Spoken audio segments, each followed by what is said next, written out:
Hi everyone, welcome to Infinity Learn by Sri Chaitanya. So, how are you all doing? A very good afternoon to all of you and I am wishing you happy Diwali.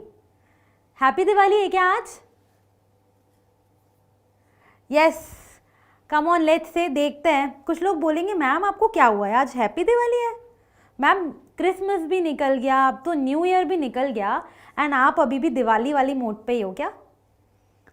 What से guys? हाँ जी बोलिए आप लोग. तो ma'am आपको हुआ क्या है? ऐसा लग रहा है मैम ना नींद में है बिल्कुल, या मैम फ्लैशबैक में ही चल रहे हैं बिल्कुल 2 महीने पहले वाली ज़िंदगी में कि अभी बस दिवाली आने वाली है.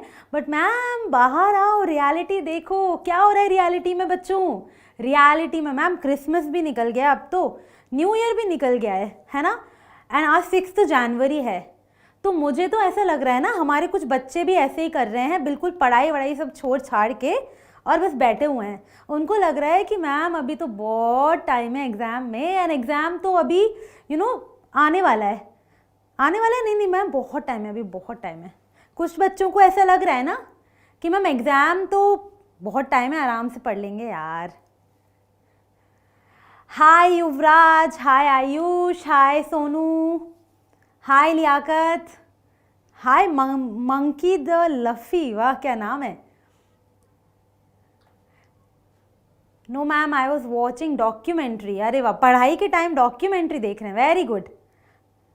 सही बात है मैम बोल रहे हैं, युवराज बोल रहे हैं यस मैम आप बिल्कुल सही बोल रहे हो, अभी बहुत टाइम है एग्ज़ाम में, पढ़ लेंगे यार. कुछ नहीं, क्योंकि पता है क्यों बोल रही हूँ मैं ऐसा, क्योंकि जो आप लोगों को क्वेश्चन सॉल्व करने दिए जाते हैं ना वो आप सॉल्व करते ही नहीं है ना. आपको बोला जाता है कि बच्चों कमेंट करना है आपको आंसर्स, तो कोई कमेंट नहीं करता, सब आराम से आते हैं और क्लास के बाद चले जाते हैं. उनको ऐसा लगता है ना कि यार मैम पढ़ा रही हैं, मैम का काम है पढ़ाना पढ़ना, हमें कुछ नहीं करना है ना, हम सिर्फ कमेंट भी नहीं कर सकते हैं, है ना. क्या लगता है आपको? हाँ I am from Bangladesh. Oh nice nice nice. Okay guys, तो चलिए आज की क्लास में हम क्या पढ़ने वाले हैं. और मैम ना हम लोग बहुत कंजूसी करते हैं कमेंट करने में, हमें लगता है ना कमेंट करने के भी पैसे लग रहे हैं. तो बच्चों क्वेश्चन सिंपल सा पूछा गया आपसे, is it so difficult to comment in the chat box and then answer the question? I don't think so, right? Yes, sure, Mrigank. I'll be starting in soon. And now, guys, in today's class, we will talk about our third chapter, that is metals and non-metals. है ना? So we have already completed first 2 chapters, right? What chapters we have completed? Chemical reactions and equations, and the second chapter, acids, bases, and salt. So those of you who are new to this session, guys, we have already completed the previous 2 chapters in one shot and we have also discussed the questions. So if you want to watch them, please go back and see those chapters, right? Now in today's class, we will talk about, metals and non-metals, right? Metals and non-metals. So let us begin our today's class. Oh, just a second.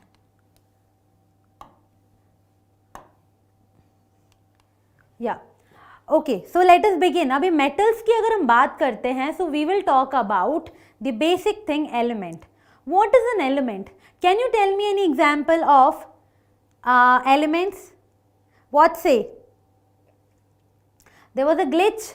Now I think it's okay, everything is perfect right now. Okay, let me check. I think everything is perfect now. Yeah, perfect. Right. So now what is an element? Elements are the pure substances which which form matter and cannot be broken down into further simpler substances, right? So these are elements. Now can you tell me examples of elements? Yes, sodium, magnesium, argon, helium, calcium, krypton. Very good guys.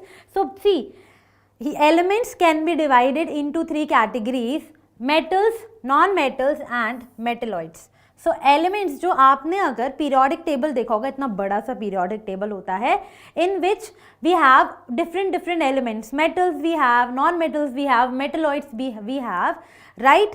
So we will discuss about mainly metals and non-metals in this chapter and how we are getting these metals and non-metals in pure form, right?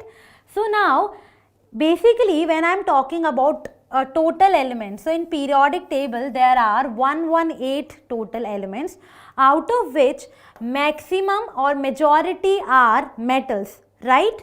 And 22 are non-metals and remaining are metalloids. So you can see that maximum जो periodic table भरा हुआ है वो किन से भरा पड़ा है, metals से भरा पड़ा है. तो आप देख रहे हो कि metals तो maximum हम जो reactions देखते हैं वो सब किसका है, metals का है. Isn't it? Are you guys with me? Show some जोश in the chat box. Yes. तो यहाँ पर मेटल्स और नॉन मेटल्स के बारे में किसको पता है? Type Y in the chat box if you know about metals and non metals, right? So now I will talk about the differences between metals and non metals. Yes, Ayush is saying yes ma'am I know. Okay, Alok, Hema also know, Yuvraj, Vinayak, अरे वाह, बहुत बच्चे हैं जिनको पता है ना? चलिए गाइस, तो मूविंग अहेड, आप लोग देख पा रहे होंगे, देखो कितना ब्यूटीफुल पिक्चर्स लगाए हुए हैं मैम ने यहाँ पर, राइट? तो एक एक करके हम बात करते हैं एक एक प्रॉपर्टीज की, metals and non metals. Now let us talk about metals. Metals are solid at room temperature, right? So generally all the metals are solid at room temperature except mercury which is liquid. Non-metals, they will exist in all the three states. They will be, ma'am 2 states तो सुना था, 3 states क्या होता है? अरे बाबा, movie की बात नहीं चल रही है, तो 2 states नहीं है ये, 3 states है. 2 states मूवी है ना, सबको पता है 2 states के बारे में, है ना? तो ये 3 states में, तीनों states में हो सकता है. It can be solid, liquid as well as gas. And bromine is liquid, right? Now they are ductile and malleable. Now who is going to tell me what is mean by ductile? Yes, come on guys, what is mean by ductile? Yeah, come on, tell me. What is mean by ductile?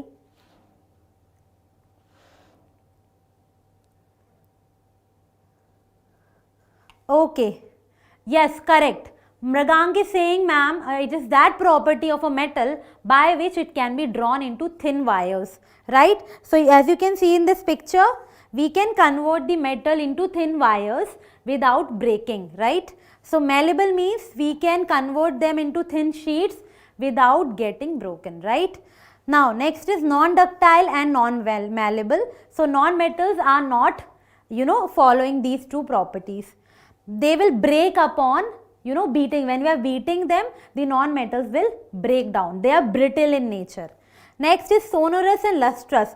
अरे बाबा, sonorous पता है ना कि कभी भी हम किसी metal पे अगर हम साउंड ऐसे बीट करेंगे तो वो क्या करेगा, साउंड प्रोड्यूस करेगा. एग्जाम्पल दूं,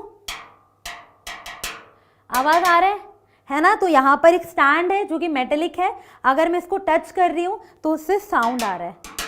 this is the property of sonorous, right? Lustrous तो होते हैं, shining होता है, metals are shining, right? Now yeah, you can see here this घंटा, टन टन टन टन टन, right? So ये क्या है, metal की property है sonorous. Next is यहाँ देख सकते हो आप, right? उसके बाद हम वहाँ देखते हैं, देखो वहाँ पर सिल्वर कॉइन है जो कि शाइन कर रहा है. So they are lustrous in nature. Now they are not sonorous except iodine and graphite. So they are generally non-sonorous and graphite. Exception, iodine and graphite.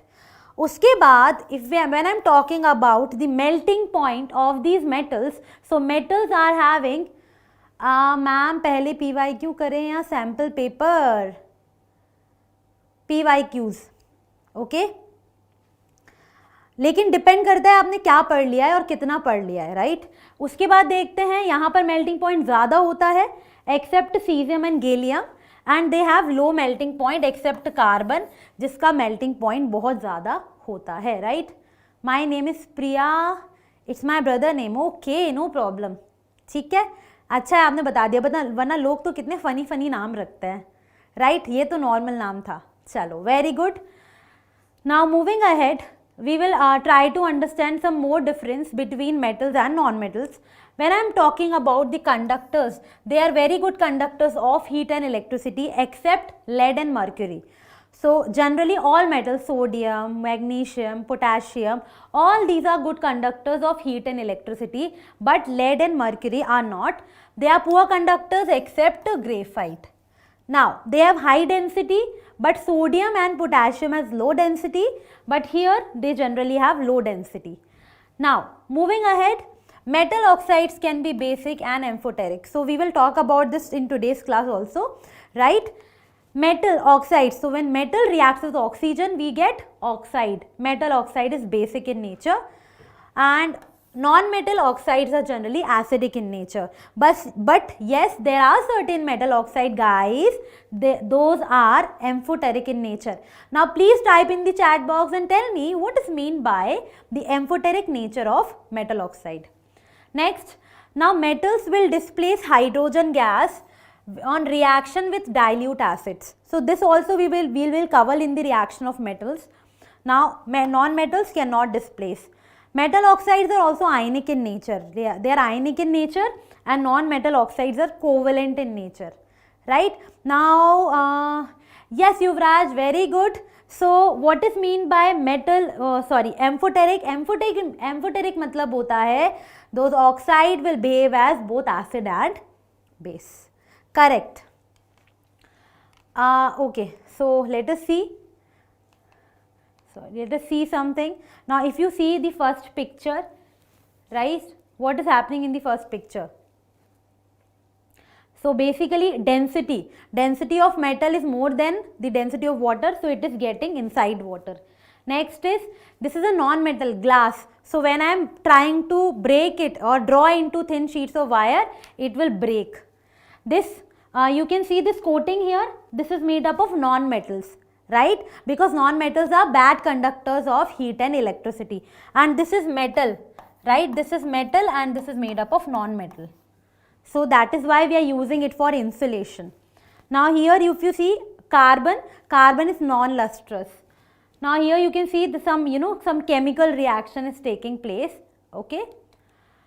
Exceptions. Now I will try to cover the expansion. Ma'am, please teach in Tamil. Sorry, I don't know Tamil. If you know Hindi, if you know English, I can communicate in English. But I don't know Tamil, yaar. And I will come and take Tamil classes from you if you if you can teach me some words of that language. Now exceptions. Now let us come and talk about exception. First, mercury. This we all know, ma'am. Mercury will behave as it will exist as liquid at room temperature, but all other elements are solids. Next, metals like gallium and cesium, they have low melting point and boiling point, but other metals are having high value of melting point and boiling point. Next, iodine is a non-metal and it is very lustrous, right? Iodine is a non-metal. Generally all the non-metals are non-lustrous, but it is lustrous in nature. So as you can see here, gallium and cesium are they are having very less value, that they will melt with our energy of the body or heat of the body. Here you can see this point, right? Mercury is liquid in nature, and you can see iodine, it is lustrous in nature. Yes, Mrigank, that is also a correct point. I will cover this in this slide. So as you can see here, carbon is another non-metal. It exists in two forms, diamond and graphite. So diamond is one of the hardest substance. It is made up from non-metal, but it is one of the hardest substance, and graphite conduct electricity. So graphite is a non-metal, but still it conducts electricity. तो ये कुछ properties हैं जो बाकी सारे elements से अलग दिखाते हैं, right? ये वो वाला आपको याद होगा ना phrase, घर का बेदी लंका ढाए, है ना? हमेशा अलग ही जाएंगे. कुछ लोग होते हैं ना, हमेशा अलग ही लाइन में जाते हैं, उनको जो कॉमन डायरेक्शन होता है वहाँ नहीं जाते. तो वैसे इसमें होता है कि ये जो है ना, ये सारी जनरल प्रॉपर्टीज़ को फॉलो नहीं करते हैं जो बाकी फैमिली मेम्बर्स करते हैं. ये अलग ही जाएंगे, अलग ही ट्रैक पे भागेंगे, राइट? समझ में आया सबको? Say yes or no in the chat box. Okay. Spatial means in the space. जो space में इनका जो bonding arrangement होता है उसको हम बोलते हैं spatial. Right? Okay, now moving ahead. So next alkali metals जो होते हैं lithium, sodium, potassium, they are very soft metal and they have low density and melting point. तो ये ऐसे metals होते हैं जिनको हम ना normal knife से cut कर सकते हैं, right? जैसे अगर हम iron को तोड़ने की कोशिश करेंगे क्या होगा? Is it possible to break iron with a knife? No ma'am, कुछ भी कर लेंगे it will not break. But when I am talking about sodium and potassium, I can see, you can see here, it can be easily cut with the help of knife. Understood? Yes, very good guys. So lithium and sodium. So do you think if you enjoy the session guys, please like the session. कंजूसी नहीं करना है ना, free में classes हो रही हैं तो हम क्यों कंजूसी करेंगे? करेंगे क्या? नहीं करेंगे. Very good guys.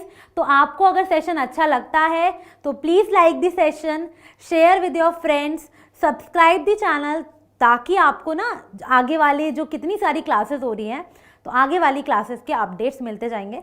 क्योंकि मैम हमको क्या होता है ना, हम लोग भूल जाते हैं. सबसे कॉमन प्रॉब्लम है मैम, हम भूल जाते हैं. तो भूल जाते हैं तो इसीलिए तो होता है कि सब्सक्राइब करेंगे तो नोटिफिकेशन आ जाएगा कि अच्छा आज 3 बजे ये वाली क्लास है, कल ये वाली क्लास है, उसके बाद नेक्स्ट क्लास है. Right? Very good guys. Now moving ahead, let us now talk about the chemical properties of metals and non-metals. So to begin with, chemical properties are based upon the molecular level properties of elements. अभी क्या होगा, ये जो छोटे छोटे molecules होते हैं ना किसी भी metal के अंदर, उस पे based होती हैं properties and now they can be categorized in different types. So अभी देखते हैं first reaction of metals with air. Now what happens when metal react with air? Now guys please keep this thing in mind that air में क्या क्या है. Air में तो बहुत सारी चीज़ें हैं, नाइट्रोजन भी है, ऑक्सीजन भी है, वाटर भी है. तो मेनली एयर में काफ़ी सारी चीज़ें होती हैं, बट इसमें से हम किसकी बात करने वाले हैं? Reaction with oxygen mainly. Right? So almost all the metals react with oxygen to form metal oxide. तो बहुत सारे जो मेटल्स होते हैं वो ऑक्सीजन से रिएक्ट करते हैं. राइट? और क्या बना लेते हैं? Metal oxide. तो क्या बनेगा देखो बच्चों, एक सेकेंड. हाँ, तो देखो आप मेटल्स जो हैं वो ऑक्सीजन से रिएक्ट करके क्या बनाते हैं? मेटल ऑक्साइड बनाते हैं. राइट? एंड ये जो मेटल ऑक्साइड होता है ये बेसिक होता है. ठीक है? तो अभी हम देख लेते हैं. मैंने क्या बोला? मेटल जो है वो ऑक्सीजन से रिएक्ट करके it will form metal oxide. Right? And ये जो मेटल ऑक्साइड होते हैं गाइज वो कैसे होते हैं? बताओ बताओ बताओ. वो होते हैं basic in nature. Right? They are basic in nature. Okay, तो अगर हम यहाँ पर देखेंगे reaction of sodium with oxygen, देखो आप, sodium reacts with oxygen to form sodium oxide. ऐसे देखो फटा एक्सोथर्मिक रिएक्शन होती है. Right? Yes Prarthana, we will talk about it, please wait. Right? Okay, calcium will react with oxygen to form calcium oxide. Right? तो ये भी reaction हो रही है देखो आप, ऑक्सीजन से रिएक्ट करके. Okay guys, don't discuss anything except the studies. okay? अभी इंस्टा आईडी का नहीं काम करना है, अभी क्या करना है? पढ़ाई करनी है. इंस्टा आईडी कब करेंगे? यूज़ कब करेंगे? जब हमारा 10th के बोर्ड्स फ्री हो जाएंगे ना मैम, तब हम इंस्टाग्राम डाउनलोड करेंगे. अभी जिसके भी पास इंस्टाग्राम है ना, अनइंस्टॉल कर देना है उसको. राइट? ओके, चलो moving ahead. Amphoteric oxide. Now what are amphoteric oxide? Metal oxides are generally basic in nature. Right? अभी क्या होगा? And they will react with acids only because we know that metal reacts with acid to form what? Yes guys, क्या मिलता है जब metal react करते हैं acid से? या फिर आप metal react with acid? हाँ चलो, acid की अभी मैंने पढ़ाया नहीं मैम, हमें कैसे पता होगा. मैं बोल रही हूँ जब acids react करते हैं base से तो क्या होता है? Yes, come on guys, tell me. What happens when acid react with base? What happens? Vinayak is saying, ma'am, salt and water maybe. Maybe क्या होता है? No, maybe. Salt and hydrogen. Salt and water. Priya, don't think about them. Let it be. Yeah. So what we get when acids react with base? We get salt and water. Right? So यहाँ पर भी if metal oxides are basic in nature, they will react with acids to form salt and water. Normal reaction, right? Now some metal oxides are both acidic and basic in nature. So when I'm talking about metal oxides, they are acidic also, they are basic also. So all these are known as amphoteric oxide. मतलब ये ना बहुत अच्छे, ये बोलते, एक आपको पता है एक इंट्रोवर्ट लोग होते हैं, एक्सट्रोवर्ट लोग होते हैं, एक होते हैं एम्बीवर्ट, जो जो इंट्रोवर्ट भी होते हैं और जो एक्सट्रोवर्ट भी होते हैं, उनके बीच में है। तो वैसे ही ये भी जो है ना वो दोनों से रिएक्ट करते हैं, एसिड से भी बेस से भी। ये बहुत घुलने मिलने वाले लोग होते हैं, right guys? Please control your language, एक दूसरे को टारगेट नहीं करना है, अभी इग्नोर करो, ठीक है? Now so aluminium oxide, aluminium क्या होता है? एल्यूमिनियम जो है वो ऑक्सीजन से रिएक्ट करके क्या बनाता है? Aluminium oxide. अभी जो एल्यूमिनियम ऑक्साइड है it is amphoteric in nature, so what will happen? It will react with acid also, it will react with base also. What happens when aluminum oxide react with acid? We get aluminium chloride, which is salt plus water, salt plus water. Why this reaction is taking place? This is here, this is acid, so aluminium oxide will behave as base, right? And we know that, ma'am, from the neutralization reaction, acid plus base gives salt and water, isn't it? Now here aluminium oxide will react with NaOH to form NaAlO2 plus water, right? So here this is base and this will behave as acidic oxide, right? We will get what? Salt plus water. Ma'am ये तो favorite ही है, we always get what? Salt and water, right? I hope this is clear, everything, everyone, correct? चलो moving ahead. Now these points you have to remember. Now potassium and sodium, they catch fire easily, right? जब भी हम sodium और potassium को ऐसे रखा छोड़ देते हैं ना, ऐसे खुले में रख देते हैं, तो वो जो है ना उनको वाटर से और एयर से बहुत प्यार है। वो बहुत ही चाहते हैं कि वाटर मेरे पास आ जाए या एयर मेरे पास आ जाए। तो क्या होगा बच्चों? Water, they will react with water and air very easily. इसलिए हम चाहते हैं कि वो वाटर से भी दूर रहे, एयर से भी दूर रहे। That is why it is kept in kerosene, right? It is kept in kerosene oil. क्योंकि अगर ये रिएक्ट कर जाएगा तो जो रिएक्शन होगा वो एक्सप्लोसिव होगा, धमाका हो जाएगा, बूम, राइट? तो इसीलिए हमें क्या मिल जाएगा? हम इसको बचा के रखते हैं and we are storing it in kerosene oil, right? Now metals like magnesium, aluminium at room temperature are covered with oxide layer. अभी क्या होता है ना, मेटल और जैसे मैग्नीशियम और एल्यूमिनियम को ऑक्सीजन से बहुत प्यार होता है, तो वो क्या करते हैं? Magnesium will react with oxygen, aluminum will react with oxygen and they will form an oxide layer which will prevent them from further reaction. Yes, Priya, please ask me what is your doubt. This oxide layer now protect it from further oxidation of the metal, right? So these are some points to remember related to these metals, right? Now let us see what happens when non-metals react with oxygen. So non-metal will react with oxygen to form non-metal oxides. Now when I am talking about non-metal oxides, they are acidic in nature, right? So what type of reaction they will show? So non-metal oxides are acidic in nature, so they will show some reaction. They will react with base. So carbon is a non-metal, it will react with oxygen to form CO2, which is acidic in nature, right? And now this we have already studied. Acidic oxide will react with base to form salt plus water, right? तो इससे ये पता चल गया कि जो हमारे non metal के ऑक्साइड्स होते हैं वो कैसे होते हैं? बेसिक होते हैं? नहीं मैम, आप गलत बोल रहे हो। नॉन मेटल्स के ऑक्साइड कैसे होते हैं बच्चों? एसिडिक। ये तो हमको पता ही है ना मैम, उल्टा होता है। मेटल्स के ऑक्साइड बेसिक होते हैं, नॉन मेटल्स के ऑक्साइड एसिडिक होते हैं, right? Yes, please ask your doubt. Right? Okay. Next question, next point, reaction of metals with dilute acids, right? So all metals do not react. अच्छा, जो amphoteric oxide की मैं बात कर रही थी ना, उसमें एल्यूमिनियम के साथ जिंक के ऑक्साइड भी एम्फोटेरिक होते हैं, राइट? या reaction of metals with dilute acids, तो सारे रिएक्शन, सारे जो मेटल्स हैं उनको एसिड से कोई मतलब नहीं रहता, वो नहीं, सारे मेटल्स नहीं रिएक्ट करते डाइल्यूट एसिड से, लेकिन कुछ कुछ रिएक्ट करते हैं। कैसे करते हैं वो हम देख लेते हैं। So all acids as well do not react with the way in the same way with all the metals. तो अभी क्या हुआ कि सारे मेटल्स एसिड से रिएक्ट नहीं करते, लेकिन सारे एसिड्स भी मेटल्स से सेम वे में रिएक्ट नहीं करते हैं, ठीक है। तो दोनों में अपने आप में लड़ाई चल रही है। ओके चलो, let us see what is the fight. Now we know that metal will react with acid to form salt and release hydrogen gas, right? This we have already studied in the previous chapter, right? Yes Priya, what happened? I didn't get your doubt, I couldn't see your doubt, right? Okay, now see here, salt will plus hydrogen gas, and I think we have covered this already.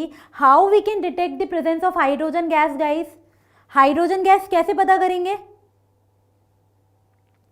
ये आपको मुझे लिख के बताना है, right? Okay, फिर उसके बाद अभी देखो, जैसे एक second, I think I miss something, या ठीक है। नाउ नाइट्रिक एसिड है वो सारे मेटल से रिएक्ट करके हाइड्रोजन गैस नहीं देता है, correct, very good very good. Yes Himanshu, I am giving you this answer right now, okay. Yes Muskan, very good, keep it up, Muskan की जय हो, है ना? आंसर पहले दिया ना उसने। चलो, तो basically guys when we take a burning candle near the mouth of the test tube in which we are carrying out the reaction, then it will burn with a pop sound. Very good. This reaction we use for the detection of hydrogen gas. Very good. I know my students know about this. So as I was telling you that metal react with acids to form salt plus hydrogen gas, but whenever metals are reacting with nitric acid, this gas will not be formed. Why? What is the reason? First reason is this is a very good oxidizing agent, right? It is a very good oxidizing agent. So what will happen? It will further oxidize the hydrogen gas to form water. And I know all of you know about oxidizing agent. We have already completed it in chapter 1, right? तो जिसको नहीं पता है एक बार फटाफट से chapter 1 वाला अपने नोट्स देखो, उसमें मिल जाएगा water oxidising agent, okay. So ये हाइड्रोजन जो बनता है, it will further oxidise it to water, so the reaction will not stop at the hydrogen stage, it will be again converted to water. Now nitrogen also get oxidized to other nitrogen oxides like N2O, NO, NO2 etc. However, there are two metals, manganese and magnesium. They react with nitric acid to form hydrogen gas. So ये जो normal reaction चल रही थी ना, इनको बिल्कुल अच्छा नहीं लगा मैग्नीशियम को और मैंगनीज को. तो ये बोलेंगे अरे ऐसा क्यों होगा. नहीं होगा, हम ना अलग ही पाथ फॉलो करेंगे और हम जाके नाइट्रिक एसिड से फ्रेंडशिप कर लेंगे. तो इसीलिए इन्होंने जाके फ्रेंडशिप कर लिया. और मैंगनीज और मैग्नीशियम जो होते हैं गाइस, ये क्या करेंगे, ये करेंगे रिएक्शन कर जाएंगे और क्या बना लेंगे, हाइड्रोजन गैस. ठीक है. तो ये नहीं चाहते बाकी लोगों की तरह रहना, तो ये क्या करेंगे, फटाफट से रिएक्शन करके क्या बना देंगे बच्चों, hydrogen gas will be produced when we are reacting magnesium and manganese with nitric acid.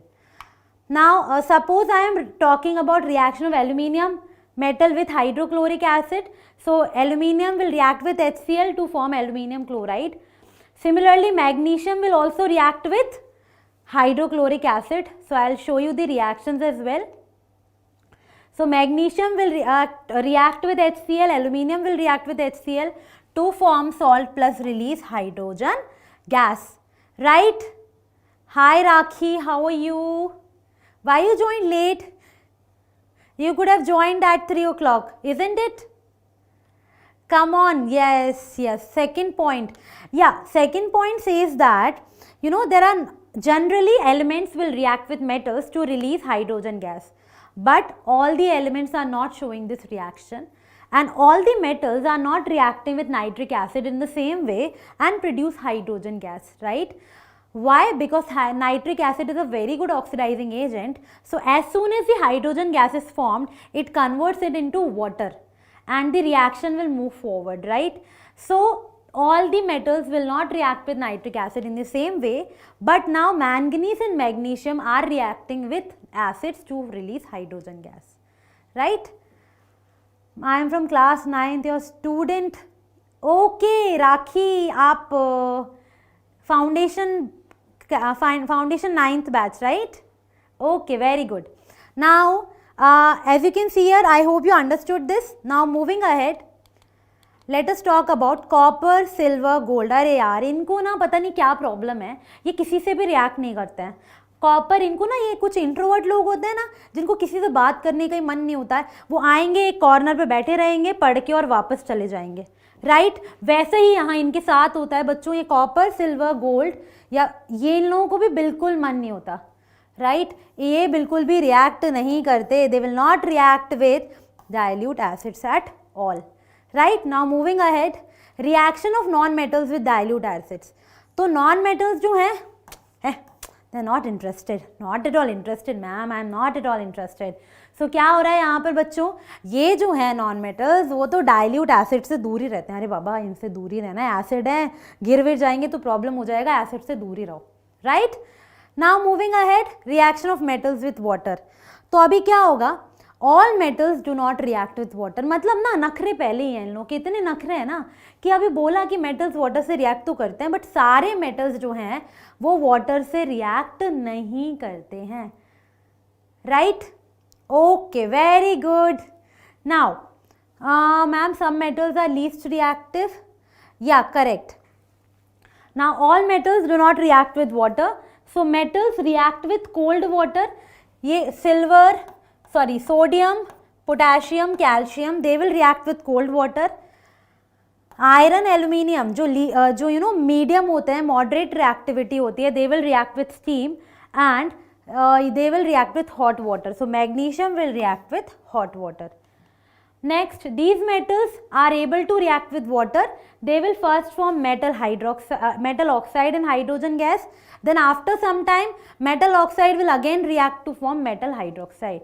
So let us see the reaction. So what happen is, first of all, metal will react with water to form metal oxide, right? And metal oxide plus hydrogen gas will be released. But reaction doesn't stop at this step. Metal oxide again react with water to form metal hydroxide, right? So what is the final product, guys? Final product क्या बन रहा है?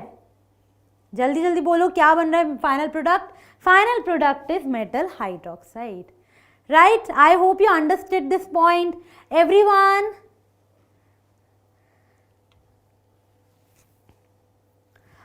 We will not do question answers today. We will just complete the chapter, the entire session in one go. The complete chapter, metals and non-metals, we will cover today. And in the next session of metals and non-metals, I will discuss the questions of this chapter, right? You know this trend we are following. First we are reading the complete chapter and then we are doing the questions. Now moving ahead, sodium, potassium, they are reacting with cold water, right? And the reaction is exothermic, hydrogen gas is released and it catches fire. As you can see here, जैसे potassium को आप water में डालते हो तो आग लग जाती है, ठीक है, right? Similarly with sodium. Now as you can see the reaction here, so sodium plus water gives sodium hydroxide plus hydrogen gas, plus this reaction is highly exothermic, heat will be released, right? Yes, Mohammed, or yeah, I will help you, please tell me, right?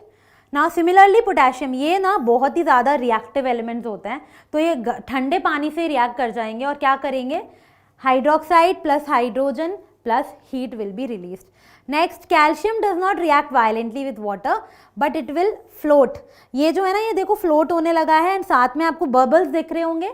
I'm sure you are able to see, right? So you know the reaction is not that fast, but hydrogen gas will be released. So as you can see the bubbles here, right? Next is magnesium does not react with cold water, but it will react with hot water. And there are metals like this, they will react with steam and form metal oxide and they will not undergo further reaction to form metal hydroxide. अभी ये अलग ही चल रहे हैं. Magnesium तो metal hydroxide बना लेगा, but जो एल्यूमिनियम है, जिंक है, इनकी जो रिएक्शन है वो यहीं स्टॉप हो जाएगी. क्यों?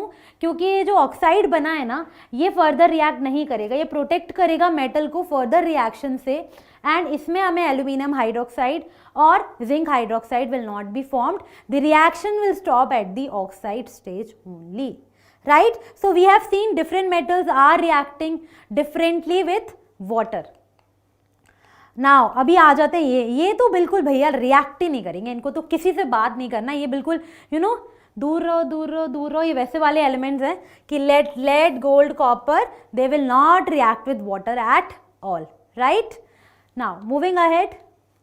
Similarly copper least reactive elements. Now reaction of non metals with water, तो भैया इनको भी कोई लेना देना नहीं है. Non metals are not reacting with water. Next, reaction with metal salt solution. Now what happens when we are adding metal to another solution of metal salt? So metals are the elements which are electropositive in nature, so they will lose electrons, right, and they will displace another element from its solution. Right? Okay, so as you can see here, they will lose electrons and they will form cation after losing the electrons. Okay, now what is happening in this reaction when I am adding a metal to another metal solution? So the element which is more reactive will displace the element which is less reactive. So I am standing here and there is one compound, right? So I am more reactive metal, so I will displace this metal and I will move. उसको metal को निकाल के फेंक देंगे, वो अकेला रह जाएगा और मैं यहाँ आके बैठ जाऊँगी. Right? Ma'am commerce is best. अच्छा, because hydrogen bubbles stick to the yeah correct.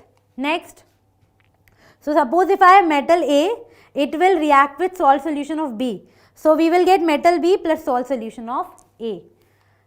Now if we see here, silver nitrate is reacting with magnesium chloride, so magnesium will displace silver, it will form AgCl plus magnesium nitrate. So basically this is the reaction which is taking place. Similarly, zinc will displace copper, it will form zinc sulfate plus copper.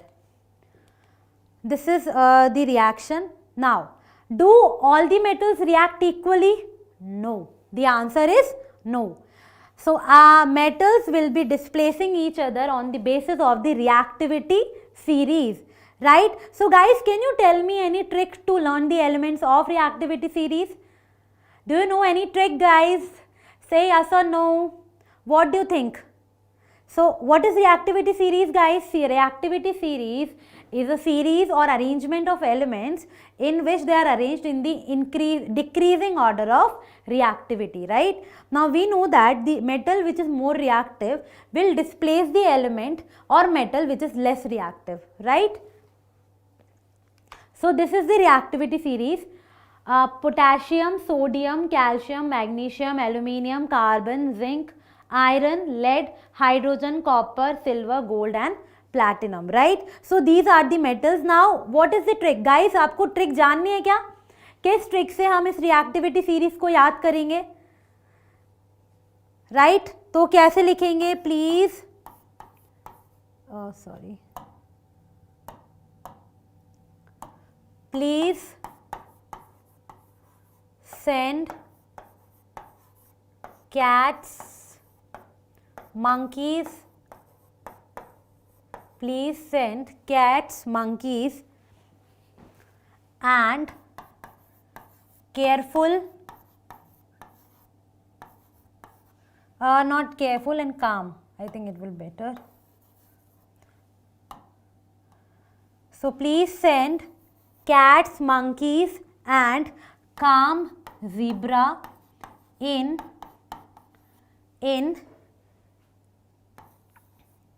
large happy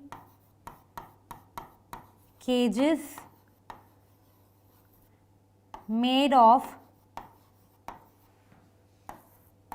silver, gold and platinum.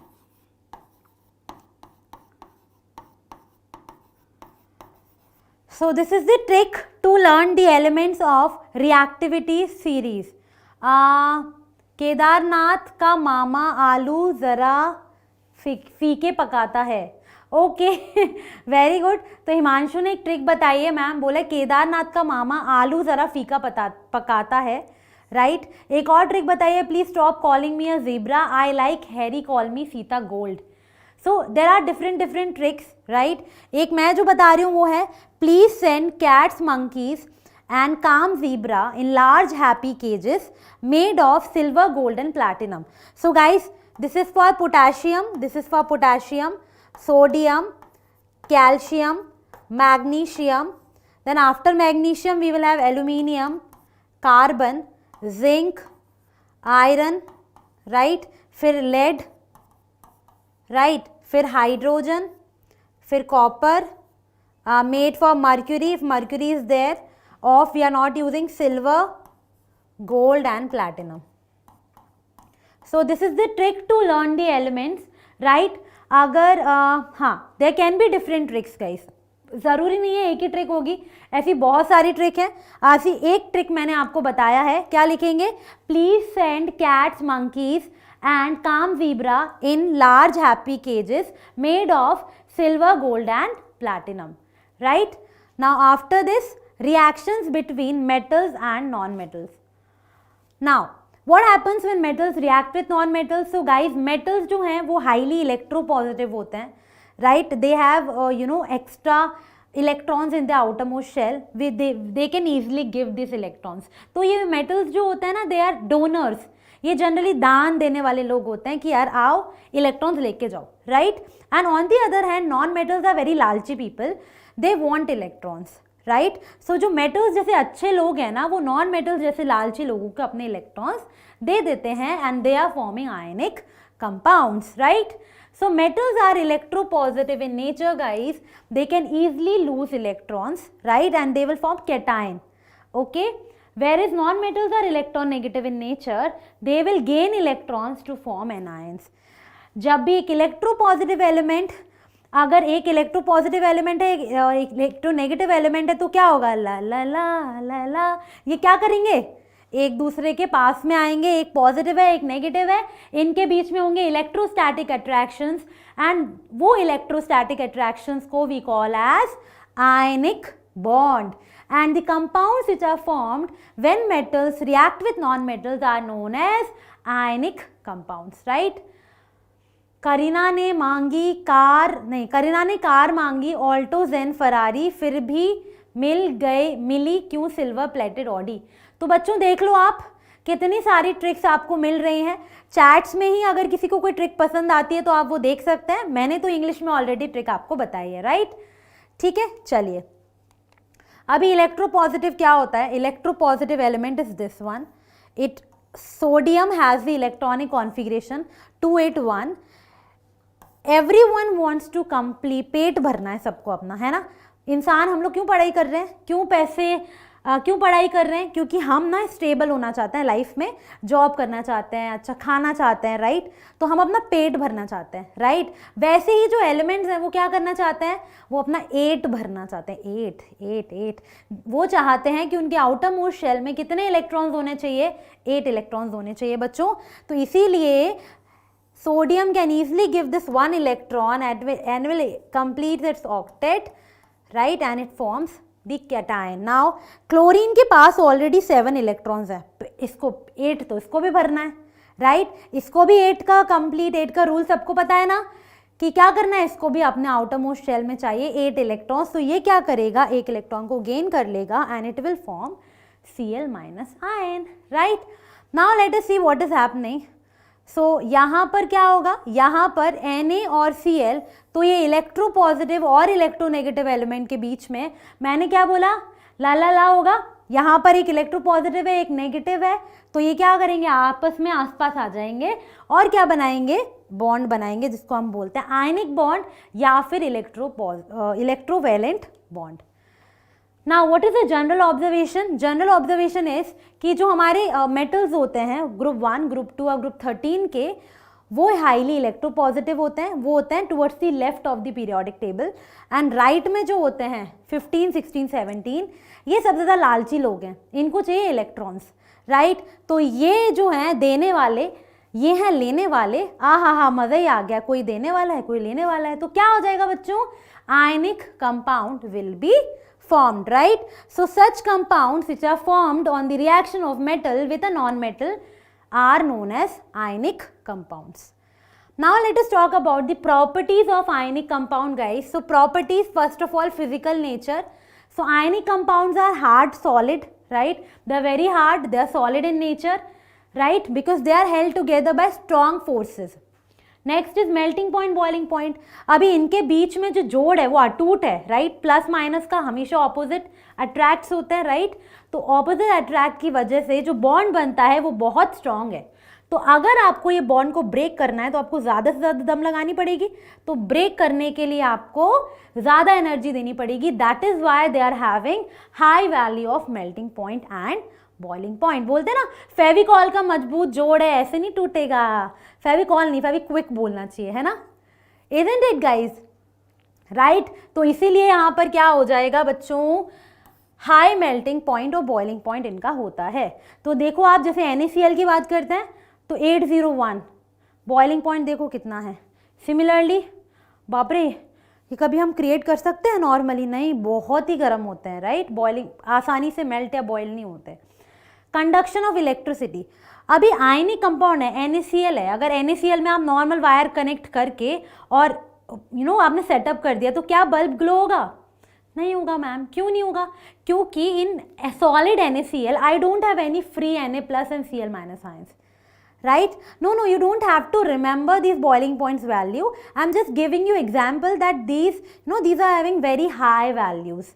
Okay, now so conduction of electricity, so in solid form they are not conducting electricity because they are not having any free ions, but in fused form and molten form they are conducting electricity, right? They are conducting electricity because in these states they have free ions. Free ions bole to Na plus and Cl minus ion. So if I am adding NaCl to water, if I am adding it to water, what happens? I get Na plus ions and Cl minus ions. Because of the availability of these free ions only, in aqueous form it is conducting electricity. Hi Kabaddi Shots, what is your name? Right, Himanshu, we will talk about this, right? Now as you can see in solid, the cations and ions are closely bound together, but in molten state they are free to move. So we will get cation, we will get anion, and in molten state they are highly they are electrically conducting. Now if you see यहाँ पर अगर हम water में डालते हैं तो देखो ये मेल्ट हो जाते हैं, दूर दूर हो जाते हैं, एंड यहाँ पर वाटर में अगर डाल दिया तो वाटर के मॉलिक्यूल्स इनको सराउंड कर लेते हैं, इनको बोलते हैं aqueous Na plus and aqueous Cl minus ion. Next is solubility. So ionic compounds जो है वो पानी में बहुत अच्छे से सॉल्युबल होते हैं, राइट, क्योंकि आयनिक कंपाउंड्स होते हैं पोलर, प्लस माइनस, राइट। तो सिमिलरली पानी में भी पोलैरिटी होती है, तो ये वाटर में सॉल्युबल होते हैं एंड कंडक्ट करते हैं इलेक्ट्रिसिटी, ठीक है। तो यहाँ पर ये जो होते हैं ये स्ट्रांगली ये कंप्लीटली डिसोसिएट हो जाते हैं, पानी में जाके इतना खुश हो जाते हैं कि वाटर मॉलिक्यूल से बहुत जैसे फ्रेंडशिप कर लेते हैं, एंड वाटर भी बहुत अच्छे से बुलाता है, अरे आइए आइए Na प्लस आइए Cl माइनस, हाय हेलो करते हैं, इंट्रैक्ट करते हैं, एंड हमको क्या मिल जाता है Na plus ions and Cl minus ions, right. Okay, next is occurrence of metals. तो अभी ये जो है ये थोड़ा इम्पॉर्टेंट टॉपिक है, देख लेते हैं इसको, कैसे हमें मेटल्स मिलते हैं, राइट। बच्चों आपको पता है मेटल्स तो मिल गए, कैसे मिलते हैं, ठीक है। तो जो एलिमेंट्स और कंपाउंड्स हैं वो आपको मैंने बताया, मेटल्स जो हैं हाईली रिएक्टिव होते हैं, राइट। तो ऐसा नहीं है कि वो ऐसी सोडियम था ऐसे प्योर फॉर्म में मिल गया, मैग्नीशियम प्योर फॉर्म में, नहीं, ये किसी ना किसी से रिएक्ट करते हुए हमें नेचर में मिलते हैं, राइट। तो मिनरल्स क्या होते हैं? द एलिमेंट्स और compounds which occur naturally in the earth crust are known as minerals, okay. हाँ, सॉलिबिलिटी क्या होती है बच्चों? सॉलिबिलिटी मतलब जैसे मैंने पानी लिया उसमें नमक मिला दिया, राइट। तो नमक जो है वो पानी में डिजोल्व हो गया, उसको बोलते हैं कि salt is soluble in water. इसी प्रॉपर्टी को हम बोल देते हैं सॉल्युबिलिटी। ठीक है, चलिए तो हाँ, ओर्स क्या होते हैं? ओर्स ऐसे मिनरल्स होते हैं जिसमें मेटल ज़्यादा अमाउंट में होता है और उसको प्रॉफिटेबली हम आसानी से, बहुत ज़्यादा पैसा ना लगे, नॉर्मल प्रॉफिटेबली हम उसको एक्सट्रैक्ट कर पाएँ, ऐसे मिनरल्स को हम बोलते हैं ores. Right, correct. So basically शबीर होता क्या है, जो आयंस होते हैं ना उसके आसपास वाटर मॉलिक्यूल्स आ जाते हैं, राइट। तो उनको हम बोलते हैं सॉल्वेटेड आयंस। ठीक है, अभी देखो गैंग क्या होता है? गैंग मतलब जो कचरा होता है ना, जो कचरा हमारे मेटल्स के साथ एसोसिएटेड होता है, जो कि सॉइल, सैंड, उसको हम बोलते हैं गैंग। ठीक है, ये वो वाला गैंग नहीं है जो गैंगस्टर्स होते हैं, नहीं, वो वाला गैंग नहीं है, ये GANG नहीं है, GANGU ही है। तो कभी भी इससे आपसे डायरेक्ट क्वेश्चन आ सकता है, what is mineral, what is ore, what is gangue. 3 marks का क्वेश्चन आ सकता है। ठीक है, एक एक का डेफिनेशन बताना है। So you should know the definition of these 3 things. अभी एक्सट्रैक्शन में ना हमें क्या देखना पड़ता है, हम देखते हैं कि कैसा है मेटल जिसको एक्सट्रैक्ट कर रहे हो। Ma'am I am in class 8। अरे बाबा, why you studying in things of class 10 then? चलो अच्छा, अभी से बोर्ड्स के लिए प्रिपेयर कर रहे हो लग रहा है ना? चलो, very good. So metals of low reactivity, medium reactivity and high reactivity. तो अब एक एक करके देखते हैं कि इनको एक्सट्रैक्ट कैसे करते हैं। ठीक है, सबसे पहले बात करते हैं ऐसे मेटल्स जिनकी रिएक्टिविटी बहुत कम है, रिएक्टिविटी सीरीज में लेस रिएक्टिव है, तो वो ज़्यादा रिएक्ट ही नहीं करते हैं, तो वो जनरली फ्री स्टेट में पाए जाते हैं, जैसे कि हुआ सिल्वर, गोल्ड, राइट। तो ये क्या होते हैं? लीस्ट रिएक्टिव होते हैं, इसीलिए फ्री स्टेट में पाए जाते हैं। तो इनका एक्सट्रैक्शन में हमें ज़्यादा मेहनत नहीं करनी पड़ती है। मिडिल में जो होते हैं जैसे कि zinc, iron, lead, they are found in earth crust mainly as oxide, sulphides और कार्बोनेट। तो अभी इनके लिए हम एक सिस्टमैटिक प्रोसीजर फॉलो करेंगे for the extraction of element. Right ma'am, I am in 11th class. अच्छा, 11th क्लास वाले भी 10th का पढ़ रहे हैं, ऐसा क्यों? ओके ओके, वो नो प्रॉब्लम, नो प्रॉब्लम। हाय हाय, फ्लक्स क्या होता है? फ्लक्स मैं अभी आपको बताना नहीं चाहती फ्लक्स के बारे में, राइट। फ्लक्स जो है वो इम्प्योरिटी से कंबाइन करके स्लैग बनाता है। ठीक है, राइट। ये आपके बुक में है नहीं, राइट, इसलिए हम इसके बारे में नहीं पढ़ रहे हैं। ठीक है, चलो। ऐसे टॉप पे जो होते हैं वो ज़्यादा ही रिएक्टिव होते हैं, राइट। तो वो कभी भी फ्री में तो नहीं पाए जाते एज फ्री एलिमेंट्स, वो हमेशा ही कंबाइंड फॉर्म में होते हैं। ठीक है, now several steps are followed. क्या होता है? और मिला, और से अब हम देखेंगे कि हमारे मेटल की रिएक्टिविटी क्या है। अगर हाई रिएक्टिविटी का है तो इलेक्ट्रोलिसिस करते हैं, उसके बाद हमें प्योर मेटल मिलता है।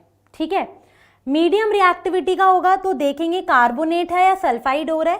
कार्बोनेट और होगा तो कैल्सिनेशन करेंगे, नहीं तो रोस्टिंग करेंगे। फिर हमें मिलेगा ऑक्साइड, ऑक्साइड से मिलेगा प्योर मेटल, मेटल में करेंगे उसकी रिफाइनिंग। ठीक है, इसके बाद आता है लो रिएक्टिविटी है अगर, तो रोस्टिंग कर देंगे, प्योर मेटल मिल जाएगा। प्योर मेटल मिल जाएगा तो हो जाएगी उसकी रिफाइनिंग। अभी एक एक करके हम ना बात करते हैं यहाँ पर इसके बारे में।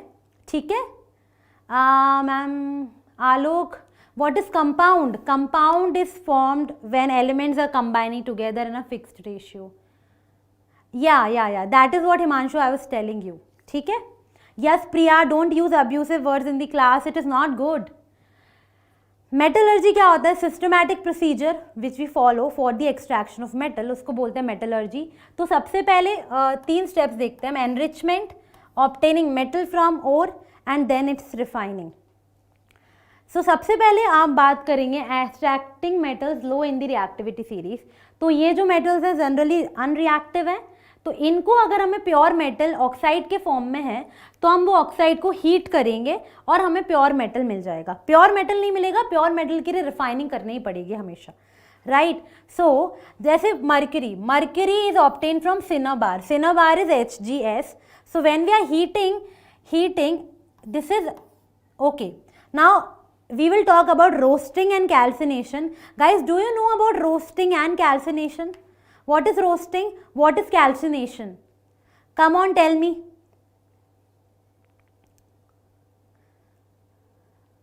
What is roasting? What is calcination? Okay. So now when we are heating it, we will get oxide. Now in oxide form, we will convert into metal, this by a process which is known as reduction. Now we get this is not pure, this is impure. Now again heating, refining, we will get pure metal. Now similarly, copper can be obtained from copper sulfide. So copper sulfide is heated in the presence of oxygen, right? We will get copper oxide plus CO2. Now copper oxide will further react with COS, we will get pure copper and SO2 gas will be released. So heating in the presence of oxygen is roasting or less oxygen. Roasting is used to extract metal oxide from sulfide ore. हाँ, correct. But what is exact roasting? Now, extracting metal middle in the reactivity series. So यहाँ पर जो metals हैं वो या तो sulfide ore में होंगे या फिर oxide में होंगे, right? या फिर they can be in the form of carbonate ore. So first we are heating them strongly in the presence of excess of air. Roasting guys अब उल्टा बोल रहे थे. Roasting मतलब when we are reacting our metal oxide, or mainly roasting is done for sulfides only, right? So when we are heating the element in sulfide ore in excess of air, we will get, on heating we will get oxide plus SO2 gas will be released. So guys, roasting या calcination क्यों करते हैं? हम किसी भी metal, कोई भी carbonate, sulphide, oxide, जो भी हाइड्रोक्साइड ओर है उसको ऑक्साइड में कन्वर्ट करने के लिए रोस्टिंग करते हैं, राइट? तो होगा क्या? रोस्टिंग या फिर कैल्सिनेशन. कैल्सिनेशन में क्या होता है? मेटल ओर को हीट करते हैं but in the presence of limited supply of air, या फिर एयर होती ही नहीं है, इन द एब्सेंस ऑफ एयर. इसको बोला जाता है कैल्सिनेशन. तो roasting is mainly done for sulphide ores. ध्यान रखना, जब भी कोई सल्फाइड ओर आएगी हमारे पास, तो सल्फाइड ओर को कन्वर्ट करने के लिए, किसमें? ऑक्साइड में कन्वर्ट करने के लिए वी यूजिंग रोस्टिंग. अगर कार्बोनेट है, हाइड्रोक्साइड है, ऐसा कोई और है, so we are doing calcination in which we are heating in the absence of air. The purest form of iron is wrought iron, right? Now reduction of metal oxide. So now we got metal oxide, right? Metal sulfide or metal carbonate से we got metal oxide. Now next method is, yeah, correct. Now next method is we have to do reduction into metal. We got oxide. Now oxide से हमें metal में convert करना है. Reduction is done using coke. So coke means heating in the presence of carbon, and this process is known as smelting. Right? So zinc oxide plus carbon, we will get zinc plus carbon monoxide. Also we are also using displacement reactions. So the elements which are more reactive will be able to displace the element which are less reactive. For example, aluminium can displace manganese, aluminium can displace iron. Now we will get these element without the oxide form, right? Now in the above reaction, molten iron is formed and is used to join railway tracks and all, right? Now this reaction is known as thermite reaction.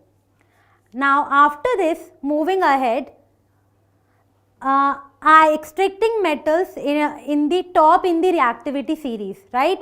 Now ये metals जो होते हैं उनको oxygen से बहुत प्यार होता है. कार्बन से ज़्यादा उन्हें कहीं ऑक्सीजन मिल जाएगा ना, तो they love oxygen. So pure metals cannot be obtained by that, reaction with coke. We have to carry out electrolytic reduction. Okay बच्चों? So what is electrolytic reduction, guys? In electrolytic reduction, I will take suppose NaCl. It will dissociate into Na plus and Cl minus. What is displacement? Displacement means one element will displace other element from its solution. Okay? So when we are passing electricity through the solution, the metal will deposit at cathode and non-metal will deposit at anode. So let us try to follow this. Now at cathode, sodium will gain electron and it will undergo reduction to form sodium atom. यहाँ पर ये हमें कहाँ मिल जाएगा? Cathode पे. Anode पे क्या मिलेगा? This will lose electron and anode पे I will get Cl2 gas. Electrolytic reduction means we are carrying out electrolysis. हमें प्योर मेटल को लाने के लिए we are doing electrolysis, right? Okay, now moving ahead. So अभी हमको क्या हुआ, जो मेटल ऑक्साइड है उससे हमको मेटल मिल गया. बट क्या आपको लगता है, yes Alok, thank you so much, but क्या आपको लगता है बच्चों कि ये जो अभी हमें मेटल मिला है वो 100% प्योर है? व्हाट से? यस, व्हाट से guys? Now the metal you got, is it 100% pure? No. So next method which we have to do is refining, right? So what is refining? It is the final method which we are following to remove the undesirable impurities from metal. यहाँ से जो metal मिलने वाला है वो एकदम pure है, ठीक है? Pure है and हम लोग उसको use कर पाएंगे, right? So the process is known as refining. Common जो प्रोसेस है, जो बहुत सारे प्रोसेस होते हैं गाइस, डिटेल में you will study in class 12th. अगर आप लोग केमिस्ट्री लेते हो, साइंस सब्जेक्ट लेते हो, तो आप लोग पढ़ेंगे क्लास 12th में प्रॉपर डिटेल में. बट अभी जो आप 10th लेवल पे पढ़ते हो वो पढ़ते हो ये वाला. Refining is electrolytic refining. Electrolytic refining में क्या होता है, हम एक मेनली हम इलेक्ट्रिसिटी पास करते हैं और वो इलेक्ट्रिसिटी केमिकल एनर्जी में कन्वर्ट होता है, राइट? तो देख लेते हैं कैसे होता है. तो ये मेनली जो हमारे एलिमेंट्स होते हैं like copper, zinc, silver, gold, सबको प्योरीफाई करने के लिए this method is used. Now इसका सेटअप देख लेते हैं. We are doing the electrolysis of copper. यहाँ पर there are two things, cathode and anode. At anode we will have impure copper, right? At anode we will have impure copper and here we will have pure copper at the cathode, right? अभी क्या होगा, जैसे ही हम current pass करेंगे तो हमने क्या किया, कॉपर सल्फेट सोल्यूशन लिया यहाँ पर, राइट? कॉपर सल्फेट सोल्यूशन लिया और करंट पास किया. तो जैसे ही आप करंट पास करोगे तो क्या होगा, ये जो कॉपर सल्फेट है ये डिसोसिएट हो जाएगा कॉपर आयंस में और सल्फेट आयंस में, राइट? एनोड पे क्या होगा, metal will dissolve in the electrolyte solution. Cathode पे क्या होगा, metal from the electrolysis deposited, तो ये डिपॉजिट हो जाएगा, ठीक है, राइट? अभी क्या होगा, यहाँ पर सॉल्युबल इम्प्योरिटीज जो हैं, जो भी इम्प्योरिटी, जो भी कचरा था वो कहाँ चला जाएगा, सोल्यूशन में, और जो इनसॉल्युबल इम्प्योरिटीज हैं वो रह जाएंगी नीचे, एनोड के आसपास नीचे ही रह जाएंगी, उसको हम बोलते हैं एनोड मड, ठीक है? तो एक प्योर था, एक इम्प्योर था. तो इम्प्योर से जो भी इम्प्योरिटीज होंगी वो निकल के नीचे चली जाएंगी और नीचे बैठ जाएंगी. सॉल्युबल होंगी वो सोल्यूशन में घूमती रहेंगी. जो इनसॉल्युबल है we will call them as anode mud, right? So let us see the reaction at anode and reaction at cathode. So what is happening at anode? At anode we have taken impure copper, right? So copper will form copper ions and electrons will be released, right? Now तो इससे क्या होगा, copper ions में convert होता जा रहा है. जो भी कॉपर रिएक्ट कर रहा है, देखो ध्यान रखना, हमेशा प्योर वाला कॉपर रिएक्ट करेगा. तो इम्प्योर में से जो भी प्योर होगा वो रिएक्ट करके कॉपर प्लस बनता जा रहा है. एंड यहाँ पर जो कॉपर प्लस आयंस हैं, राइट, वो इलेक्ट्रॉन्स दोबारा गेन करके कॉपर सॉलिड बनते जा रहे हैं और जो भी प्योर हमारा इलेक्ट्रोड था उस पर डिपॉजिट होते जा रहे हैं. तो इस तरीके से we are getting pure copper as the final answer, right? Now अभी एक और बात है, इसी पे रिफाइनिंग खत्म होता है, ठीक है? कोरोशन के बारे में we have already completed in the first chapter, so that is why I am not covering that in this chapter. I will cover only the important points, that is the prevention of corrosion. तो corrosion के बारे में जिसको देखना है कि silver से क्या बनता है, कॉपर से क्या बनता है, guys please check first chapter, right? Chemical reactions and equations. Prevention कैसे कर सकते हैं, अगर रस्टिंग हो रही है तो पेंट कर दो, ऑयल कर दो, ग्रीजिंग कर दो, राइट? गैल्वेनाइजेशन कर दो, ठीक है? गैल्वेनाइजेशन में क्या होता है, गैल्वेनाइजेशन में आयरन को हम कोट कर देते हैं, किससे, जिंक से. Zinc being more reactive than iron, it will react with oxygen और आयरन हमारा जो है वो बच जाएगा, ठीक है? उसके बाद अलॉयज. अलॉयज भी बनाने का तरीका होता है जिससे हम हमारे मेटल की प्रॉपर्टीज को थोड़ा इनहांस कर देते हैं. Very good Himanshu, very good guys. So the amount of carbon makes the iron hard and strong. So basically हम अलॉयज बनाते क्यों हैं, we are trying to improve the properties of the metal, right, by adding some element in it and forming alloys, right? So let us see some alloys. Stainless steel. Now जो चमकते हुए बर्तन दिखते हैं ना हमारे घरों में, अगर प्योर आयरन के होते तो जल्दी खराब हो जाते, रस्ट हो जाते, बट स्टेनलेस स्टील में we are mixing iron with nickel and chromium, जिससे आप देखते हो आयरन, आपको पता था कि स्टील किससे बनता है? स्टील के अंदर आयरन होता है, यू नो राइट? पता था कि नहीं पता था? Galvanic cells are also known as voltaic cells. Now so अभी क्या होगा, ये डालने से रस्टिंग की प्रॉपर्टी खत्म हो जाएगी, और मर्क्यूरी भी डाल देते हैं टू मेक अमलगम। तो कोई भी कंपाउंड के साथ अगर मर्क्यूरी डाल दिया जाता है, एलॉय बनाया जाता है, तो उसको बोलते हैं हम अमलगम। नाउ ब्रास क्या होता है? It is an alloy of copper and zinc. Bronze क्या होता है? It is an alloy of copper and tin. You should know this guys, right? Brass and bronze जो इलेक्ट्रिकल कंडक्टिविटी होती है और जो मेल्टिंग पॉइंट होता है वो इनका अलग होता है in comparison to pure metal. Solder भी एक अलॉय होता है which is an alloy of lead and tin. इसका मेल्टिंग पॉइंट कम होता है और ये कहाँ यूज होता है?